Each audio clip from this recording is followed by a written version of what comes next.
why I've said we have no choice. But dialogue. By dialogue. But now, what are the structures that actually need to be put in place? And we've had dialogues previously that some have borne fruit, some haven't. But most of the time, most of the dialogues have led to the handshakes. And they believe that Raila Odinga has been a key beneficiary on these dialogues. And why now? Why these? And what are the benefits according to you? I think it is wrong to say that people are opposed to dialogue. Some. You could have said, Kenya has a population of around 52 million. Some 3 characters cannot speak on behalf of the country. Those 3 or 4 people who are opposed to dialogue are prophets of doom. One of them is not even fit to hold a public office because he was impeached. He's behaving like a jilted lover. He's very bitter, and when you are bitter, you are not the kind of a person that will offer an objective advice on how something should proceed. Because those who say that this dialogue has always benefited Raila Odinga, I challenge them to participate in the crafting of the terms of reference. Let them be part of the discussion and direct the discussion in a manner that will not only benefit Raila Odinga, but will benefit the whole of our young people in the country. Because you cannot come forward to say that the government of Kenya cannot listen to the young people of our country because the person who has come forward to say we need to have a discussion is Raila Odinga, and owing to the fact that the previous discussions have always benefited Raila Odinga. Participate in the discussion to ensure that it's all inclusive and it doesn't benefit an individual. And you see, the fact that the government belongs to the people of Kenya. Kenya is governed by a government that it's by a civilian government. It is not a military government. So the act of the government engaging all Kenyans or the young people is not negotiable. It is part of the government responsibility. It is part of the duties and the responsibility of His Excellency William Samoei Ruto, the Commander-in-Chief, to engage Kenyans by using whatever formula, whether it's through a conclave, whether it's through parliament, whether it's through direct public participation with him, whether it's through town hall meetings.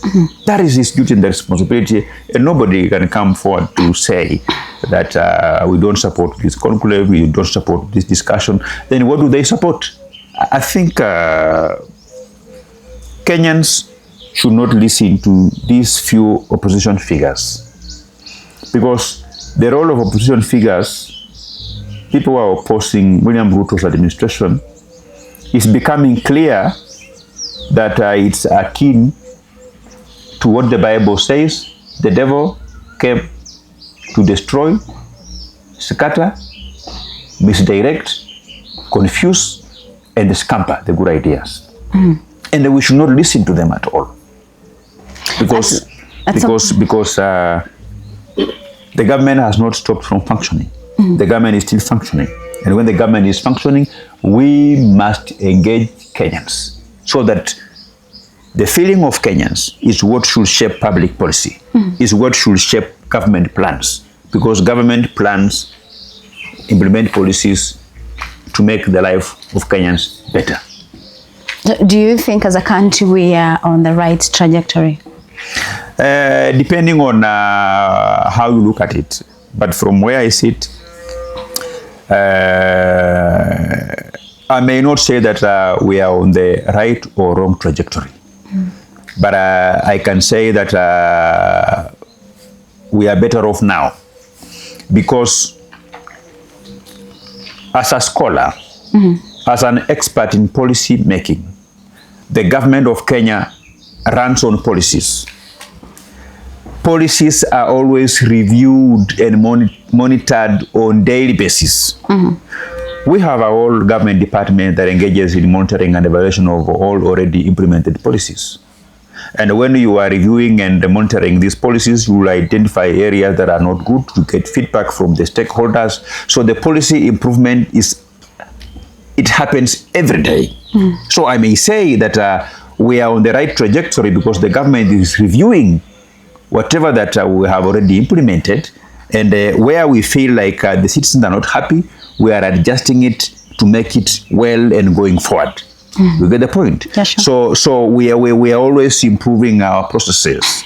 We're always improving the way of doing things every month, because we have a whole team that is monitoring the delivery of our services. You've seen the Deputy Head of Public Service, Eliud Owalo, move around. He was in Busia, he was in Bungoma, he was in everywhere. He's trying to monitor implementation of government projects. You've seen also cabinet meeting to review some of those data that have come out from monitoring and evaluation, readjusting here and there. That is how the government works. It gets better every day. At some point, I remember you talked about the former Deputy President, Rigathi Gachagua, just after he was impeached.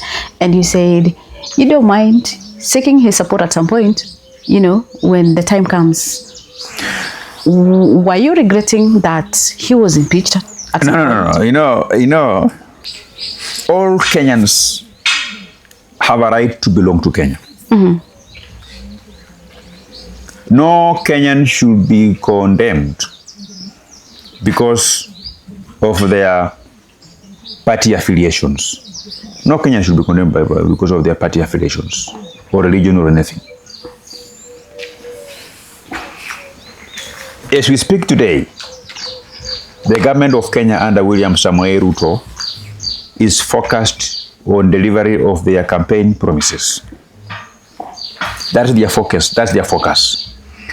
There are many meetings that are happening in State House, Harambee House, the office of the Deputy President. All those meetings are geared towards catalyzing all whatever that the government of Kenya is doing, both brick and mortar, all other policies, very many things.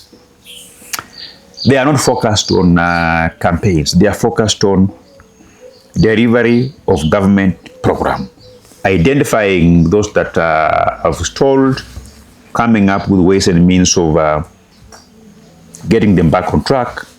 Where there is less budgetary provisions, they look at alternative funding models, whether it's securitization of some money to raise more funds so that we can complete those stalled projects. That is what is dominating the mind of William Ruto.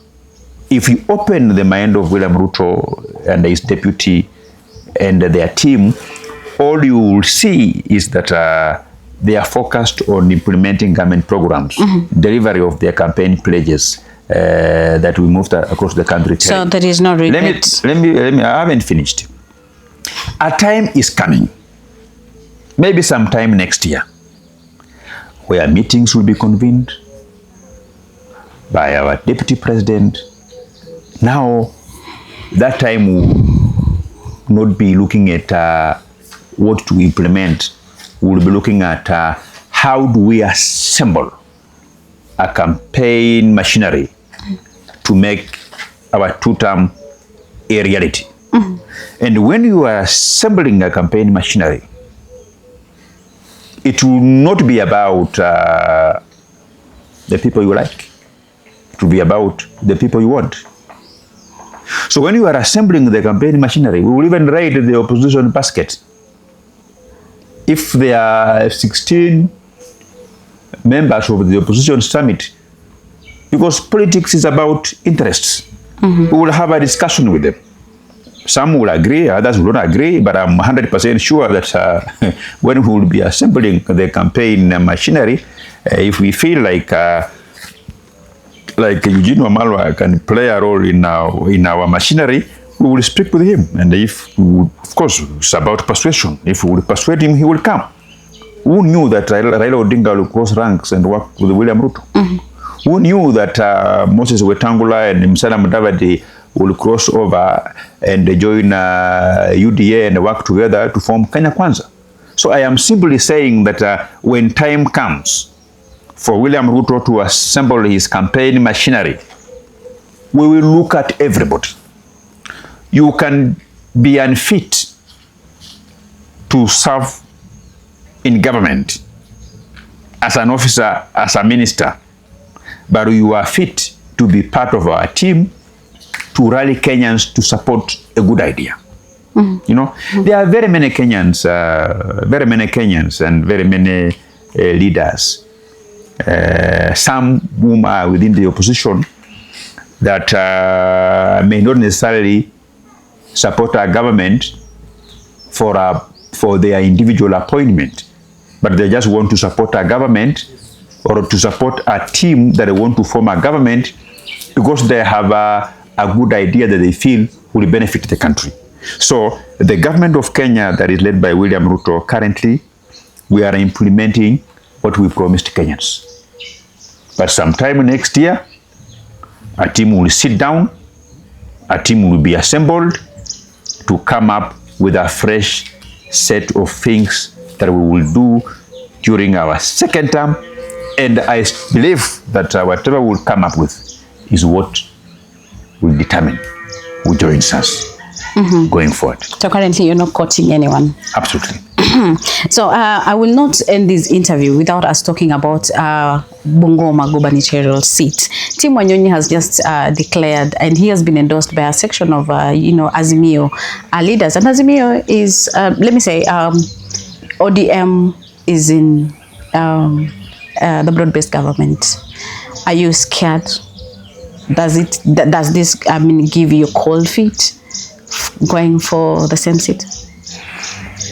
If you look at the history of politics of our country, you will know that I am the only member of parliament in Kenya who pulled a crowd away from Raila Odinga. He had his meeting with close to 6,000 people.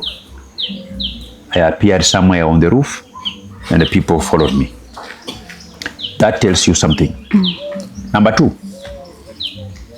I am among the very few members of parliament in Kenya who have maintained a strong grassroots support from the day I was first elected in 2017 to date. Number three, in 2017, I won the Kimilili parliamentary seat against the wishes of Raila Odinga, Musalia Mudavadi, Kalonzo Musyoka, and Moses Wetangula through their combined force called NASA at that time. One of the principal of NASA could come from Sirisia, another one from Kitale, another one from Kakamega, another one from Goma. They converge in Kimilili T-junction. Just tell the people of Kimilili, NASA DIDMUS, but I won. Number three, it will be foolhardy and an insult to attempt to equate my development record with that one of a city member of parliament. Look at how many number of schools do we have in city constituencies, and how many number of schools do we have in the community constituency. In a city constituency like Westlands, they have less than 15 schools, around 9 or whereabout. Those schools, half of them were already built. They were already built when the person you've mentioned became a member of parliament. He has been an MP for 15 years. Divide by what he has done 15 years. Divide by what I have done in 7 years. Comparing the two of us, I think, is an insult. And I think, you know, what you don't know is that this is an individual that he has been prepared for slaughter without knowing. Number one, he is running with a false narrative that the people of Nairobi wanted him. The people of Nairobi did not want him, they have chased him. He ran for the chairman of ODM in Nairobi County. He was beaten like a Mburukenge by George Aladwa. All his henchmen that he was relying on to be the chair of ODM in sub-counties within Nairobi lost their seat. So somehow Sakaja has managed to convince some ODM operatives to tell this man, we don't want you. Go to Bungoma. So that Sakaja can eliminate. You know, when you want to balance any question, you begin by pulling away some easy terms that are not like. You remove the unlike terms. So him is an unlike term that he has been removed from the equation so that the equation can be balanced and you get the answer. So that was Sakaja's master stroke. He has brought him here. He's similar to a bull that is being fattened for slaughter. And I think you can store this at the back of your mind. I am a seasoned politician. I declared that I'm running for gubernatorial position in Bungoma after 2022 general elections, and from that time, the so-called the owners of Bungoma in courts, they are brought close to 3 candidates who have fizzled out in less than 6 months. Even this one will disappear. I've been around for the longest period of time. We had many people who came and disappeared. We had a guy called Masinde. He brought him, he disappeared. Attempted to bring another one called Juma Mwana. Was around a few days, he disappeared. When they brought in a garbage collector called Malilo, they fleeced him of millions of shillings. Now they have dumped him. They have gotten a tourist from Nairobi City, whom I'm sure within the next 6 months, there will be no difference. And let nobody cheat to you that members of parliament or MCS can endorse a candidate. It's not possible because we have different political formations. Leaders, MCS, members of parliament and aspirants will rally behind the flag bearer of the coalitions which they belong in. So when chips are down, those who are in DAP will rally behind a DAP candidate. Those who are in Ford Kenya will rally behind a Ford Kenya candidate. Those who are in UDA will rally behind a UDA candidate. So I am the project of the people. I have been seeking endorsement by the people.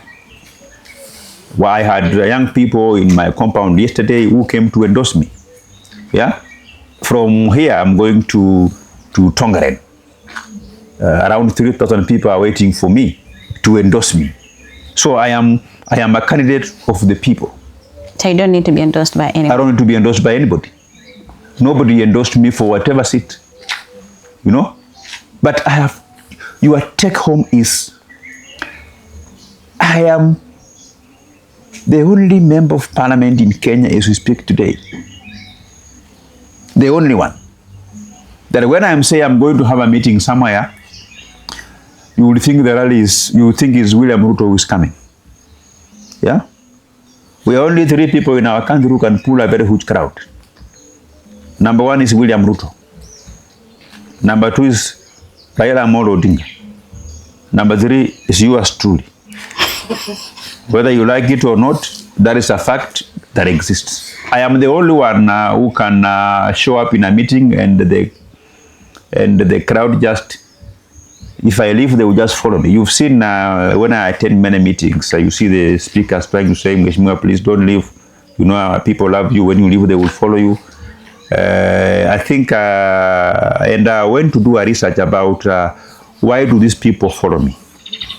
Then I realized that there is a verse in the Bible that says Jesus is like a magnet.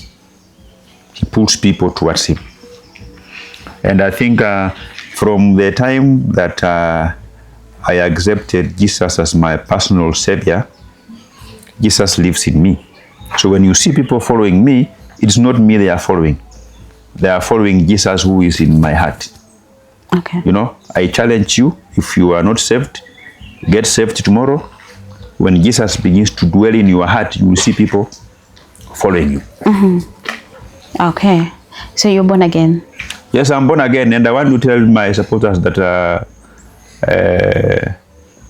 if they feel that there is a sin I committed or something I did, those things, Jesus forgave me long time, God forgave me long time. I gave my soul to Jesus. Now I'm a saved man.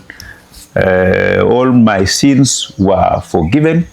If Jesus was to come next week, I am confident you will go to heaven. I will go to heaven, not just going to heaven as a participant. I think I will even be appointed a prefect to be the one directing the seating arrangements. These people, you can sit here, people, you can sit there. You know, you always need to aspire to have responsibilities, not just an ordinary heaven goer.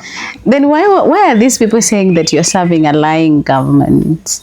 The most of the projects and everything that this government. You know, we are nearing an electioneering period. People are planning themselves on how to form government. Some are positioning themselves to oust us from power. You get the point? And our constitution says that whoever is declared president of the Republic of Kenya must garner 50 plus 1% of the total vote cast.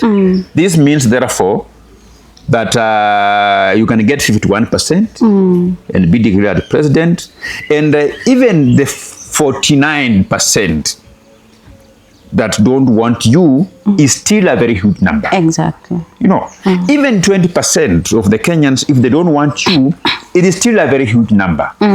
But we haven't gotten to a level where we have done a scientific research to say that those who are saying our government is a lying government are 60%. It's debatable. There could be 10%, there could be 20%, there could be 30%, and that is their democratic right. The small pockets of the opposition, they also have their supporters. Number two, to answer your question, we have people now who are saying one term, Kasongo must go, lying government. We are not debating on how many are they. But they could be saying what they are saying because now we are not campaigning. But when we will begin to campaign, our role will be to persuade them otherwise. And we have the materials that we will use to persuade them. Those who are saying we should go home, we are a one term, we will persuade them. You know, so we are not worried because we have we have enough materials. Every month we are beefing up a file. We have roads which had stalled. We are reforming the sugar sector. Many people might think that the sugar sector, the reforms that we are putting in the sugar sector are not beginning to bear fruits, but maybe in the next 6 months, 1 year, they will begin to bear fruits. And those are things which we will use to persuade the small percentage of Kenyans who feel like we are one term, who feel like we should be ousted. You get the point? Yeah. So we should relax. Tulisa boli uwanja ni mdogo. Uwanja ni mdogo. Kazi ni nyingi, masaa ndio machache. Yeah, two more questions, I think. Do you think that Wetangula factor will play a key role in gubernatorial seats here in Bungoma County, and will you seek his blessings? Anybody in Bungoma that has a voter's card plays a role, including these gentlemen, you see them here. Anybody in Bungoma they have their sisters, they have their mother, you have a wife. Everybody plays a key role in one's election. That's why everybody matters. That's why when you campaign, you try to reach out to everybody. In 2017, in 2013, and we have some dynamics of politics which we are aware. For example, in 2013 to 2017, the governor for Bungoma was in New Fort, Kenya. 2017, 2022 was in Fort Kenya. 22 to date was in Fort Kenya. So I think there are various dynamics that we have to look up to, and I have made a conscious decision that anybody who matters in Bungoma, including Speaker Moses Wetangula, I don't want to make more enemies. I want to make more friends. In fact, today I'm going to have a meeting in a home of a former MCA who was my enemy, but we have decided that we have to make fences. We have to work together. We have to tap into the intelligentsia of each and everybody within our surroundings for the better Bungoma. If people of Kimilili here say that we want you to defend your seats, will you decline? They have already given me a go-ahead to proceed. For the last, of course, I am not a newcomer in this race. I've been around for the last 2-3 years. Other than Bungoma gubernatorial seats, maybe in future, are you aspiring to be the president of this country? Absolutely. What I want to tell the country is that William Ruto is the top cream of all the KANU remnants. You know, William Ruto is the top cream. He's the best of all those remnants from KANU. And when he completes his term in 2032, all his fellow KANU remnants, Kalonzo Musyoka, Raila Odinga, they should all retire and go so that they can usher in a generation that came in during Kibaki, Uhuru Kenyatta, and the current William Ruto. Natembeya has come in with the rallying call of Tawe and also Luhya Unity. Will you support him on that? Luhya Unity, of course, I support him. Tawe on what? We can't say Tawe on everything. And I think I respect him as a person because he has also begun his political journey. He is writing his political journey. He is crafting his political future. He is coming up with a new political ideology, which all other leaders are entitled to. Me, I choose to rewrite a new political philosophy through utilization of the resources that are within your disposal. That is why I can confidently say that in the next 1 year, there will be no primary school in the Kimilili constituency that will have old buildings built from 2000 backwards. All the buildings must be new, classrooms fitted with tiles, with well-manicured gardens and lawns, with cabro. That one I've made a commitment. And that is my philosophy. Okay. I am not the guy that advocates for erraticness, but I'm the person who would demonstrate the little resources that are within my control, that I can put these resources to good use. By end of next year, Kenyans, or rather the people of Bungoma, or the people of Western, will know that it is possible if you have a plan, and that the future of Kenya or the country depends on your thinking. That makes me to pose a question that before you do anything, as a leader, ask yourself one question: where will this country be? Where will the county be if each and every one of them behaved the same you behave? Thinks the way you think. The way you think is what ushers what Kenyans want to see. A few minutes ago, you've just said that umomba msamaha in case kama makosa yako ilisamehewa na God na Jesus. So the court has ordered you to pay 7.5 million to Wamoto. What will you say about this case? Do you still stand by? We are already back to status quo because that was a lower court. We have already appealed their decision to the High Court, so we go back to the status quo. because I don't think if I defamed him. I simply appeared on a radio station and said that he come from our area and they seem not to have benefited our area. You know, I don't think if there is defamation. I just said that's a statement of fact. You know, and I still stand by what I said. I don't think if it is something that defames somebody. You know, but I also have similar suits against some other people. I have a similar suit against Wycliffe Wangamati, against his former deputy governor, Professor Ngome, and the KNUT Secretary General for Bungoma North, when they said that our CDF is being managed from Nairobi. They were calling me a murderer when I'm not. They were also saying that most of our store buildings are condemned. You know, I've also sued them. I've also lately sued Dan Wanyama, the MP for Ebuye West, for saying the same. Yote tisa, I have taken this matter to the High Court. I will still take it to the Court of Appeal, doing the timings, because there are other people who have also defamed me, and all said and done, I think I made the defenses with the Wamoto a long time ago. We are now very good friends. We are not enemies. This is just a court process. It's a conflict resolution.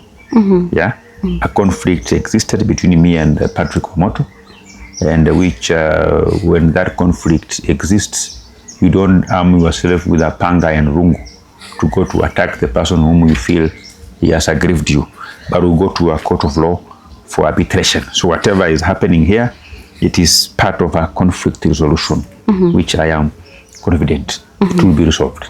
Asante sana Mheshimiwa, but before you tell me about this cape, I really want to know what it means. You've been a key critic of Raila Odinga, and currently you're now in the same broad-based government.